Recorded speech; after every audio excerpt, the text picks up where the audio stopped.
So is Azzaro Forever Wanted Elixir better than the epic competitor, the Most Wanted Eau de Parfum? I've worn Forever Wanted Elixir for quite some time now, and it's time to talk about it. For all you bottle freaks out there, as you can see, the actual bottle design is pretty much identical to previous ones. However, Forever Wanted Elixir does come in this sort of a golden bottle. So I paid about 80 bucks for 100 ml of Forever Wanted Elixir. That was off a discounter. And if you compare the price of 100 ml of this to a lot of other fragrances released nowadays, the price is actually quite good. But again, that was off a discounter. And I highly recommend to have a proper look around if you're interested in buying it. And as soon as you spray Forever Wanted Elixir on, you will get like a really intense dose of fruitiness that comes from raspberry. I actually really like the intense fruitiness that you get from the raspberry in the opening of Forever Wanted Elixir.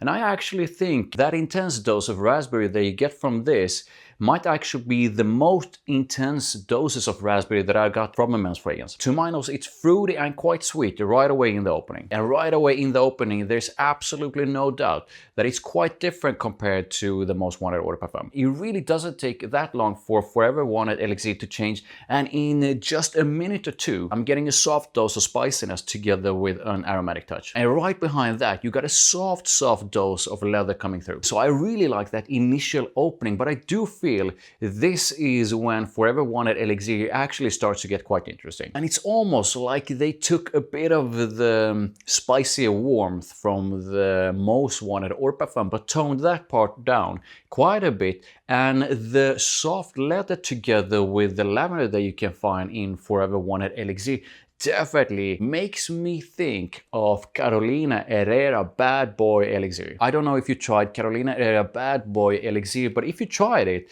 then you know that this is pretty much all about quite a smooth dose of leather, like a creamy and smooth dose of leather, together with quite a prominent aromatic touch. And Forever Wanted Elixir definitely gives me a bit of Bad Boy Elixir vibes. However, it's almost like if you would take a bit of Bad Boy Elixir and blend it with a bit of the epic Tuscan leather. The more Forever Wanted Elixir starts to dry down, the more I feel the whole thing starts to turn quite leathery. If you're a subscriber, then you know that I'm a leather freak. I absolutely love leather focused scents, and I do enjoy the leather in here. However, I gotta say that the leather in Forever Wanted Elixir is of the quite smooth and mass appealing kind. So since I mentioned Carolina Herrera Bad Boy Elixir and Tuscan leather, I'm gonna say this. I do feel that the leather in Tuscan leather is a bit more on the sort of a dry, smoky, and in a way,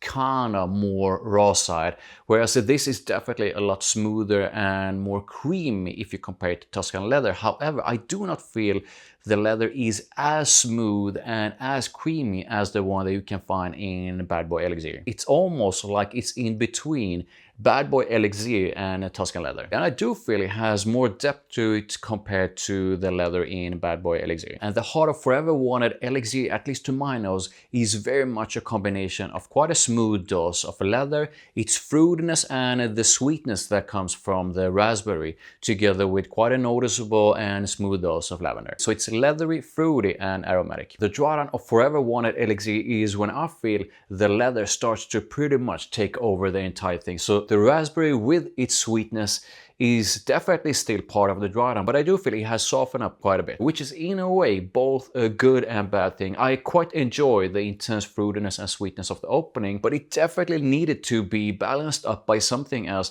And I do feel that once Forever Wanted Elixir hits the dry down, the leather is pushing it a bit into the background while it's still noticeable. You can still pick up on a bit of the lavender in the dry down. However, it would have been absolutely fantastic if the lavender that came through earlier would have been a bit more intense in the dry down. The main star in the opening and a bit into the mids is definitely the raspberry with its fruitiness and sweetness, but I do feel that once Forever Wanted Elixir hits the dry down, the leather takes over as the main star, with the fruitiness being the coaster. I do not feel Forever Wanted Elixir is similar at all to the Epic The Most Wanted Eau de Parfum, and I also feel it's quite different if you compare it to pretty much any other fragrance in the line. So let's talk about the vibe of Azzaro Forever Wanted Elixir.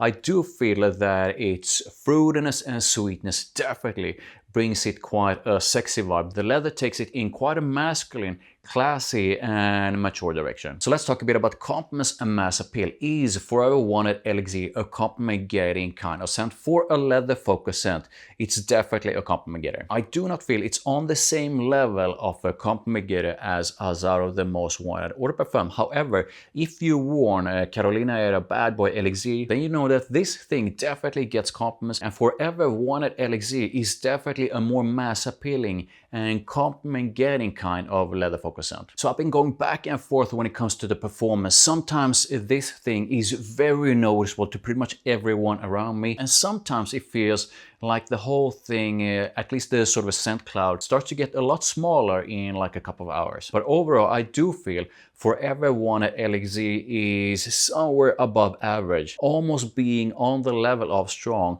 However, I do not feel this is an overly strong scent. The projection initially is definitely good though, so I do feel that if you spray it on, it will most likely be quite noticeable, at least for like the first couple of hours. Longevity is pretty good though, and I'm gonna rate the projection at least right now 7 or 7.5, and the longevity at least 8. So let's talk a bit about usage, so like seasons and occasions. This definitely has quite a bit of warmth to it, and I do feel it's primarily a fragrance for spring, fall and winter, but I'm definitely going to try Forever Wanted Elixir on summer nights. As for occasions, I feel it's definitely more for special occasions, when you're going out or when you're going on a date. The mix of sexiness and something that is quite masculine and classy is definitely something I feel is absolutely perfect for when you're going on a date. But like I always say, wear whatever you want whenever it makes you happy. So who is Azzaro Forever Wanted Elixir for? Let's make this super simple.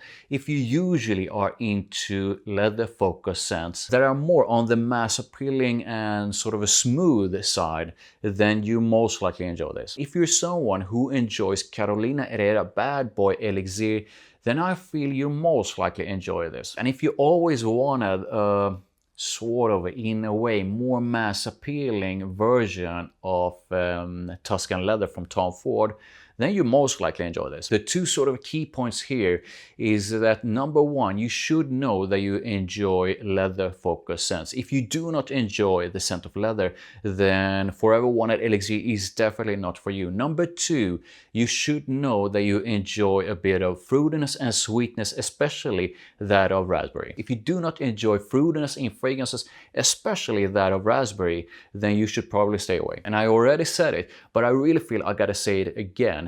These two, Forever Wanted Elixir and Azzaro The Most Wanted Eau de Parfum, are really not the same. So do not buy Forever Wanted Elixir thinking it's going to be similar to this. So let's quickly talk about some of the alternatives to Azzaro Forever Wanted Elixir. Number one, Tuscan leather if you want something with a more intense, raw and in a way sort of a dusty and dry kind of leather. My second alternative is definitely going to be Carolina Herrera Bad Boy Elixir. This is really for someone who wants quite a creamy, smooth and mass appealing dose of leather. You get that smooth leather together with a gorgeous dose of aromatic freshness and brightness on top of what I think is quite a soft and creamy dose of woodiness. Bad Boy Elixir is without a doubt one of the more mass appealing and smooth kinds of leather you can buy. It doesn't have the fruitiness that you can find in Forever Wanted Elixir though. And when talking about leather focused fragrances, I really gotta mention one of my all-time most favorite leather focused scents, Tom Ford Ombre Leather Eau de Parfum. I've talked so much about Ombre Leather Eau de Parfum, so I'm not gonna say that much more in this video, but I do recommend to check out my Ombre Leather Eau de Parfum versus Parfum versus Ombre Leather video, which I'm gonna link to somewhere up here and in the description below. So is Azzaro Forever Wanted Elixir better than the Most Wanted Eau de Parfum? Do I think it's the best in the line, and how am I going to rate it from 1 to 10? It's basically fruity, sweet and leathery with a quite smooth and soft dose of spicy warmth together with a dose of lavender. I would definitely have wanted a bit more punch to the lavender in the dry down, and also in a way a slightly stronger raspberry in the dry down. But overall, I do think it smells really good, even though at the same time I do not feel it is doing something revolutionary or doing leather in a new way, because it does remind me at least a little bit of Tom Ford Tuscan leather, and it also reminds me a little bit of Bad Boy Elixir, but with a bit of a twist to it. So I do not feel this is doing something extremely new or anything like that, but even so, this definitely smells really good. And I am going to give Azzaro Forever Wanted Elixir an 8 or 8.5, somewhere around that. I know a lot of people feel Azzaro the Most Wanted Eau de Parfum is not an original scent at all, but I do feel when you compare these two that the Most Wanted Eau de Parfum, when it came out, definitely had more originality to it if you compare it to Forever Wanted Elixir, which definitely reminds me quite a bit of other fragrances. So with that said, is it better than Azzaro the Most Wanted Eau de Parfum? No. So this is what I want to hear from you. How do you feel about Azzaro Forever Wanted Elixir? Do you feel it's a great fragrance? Do you feel it's just okay? Do you feel it's really bad or just made? Let me know in the comments. Please drop a like and subscribe for more, and make sure you check out my other fragrance videos over there.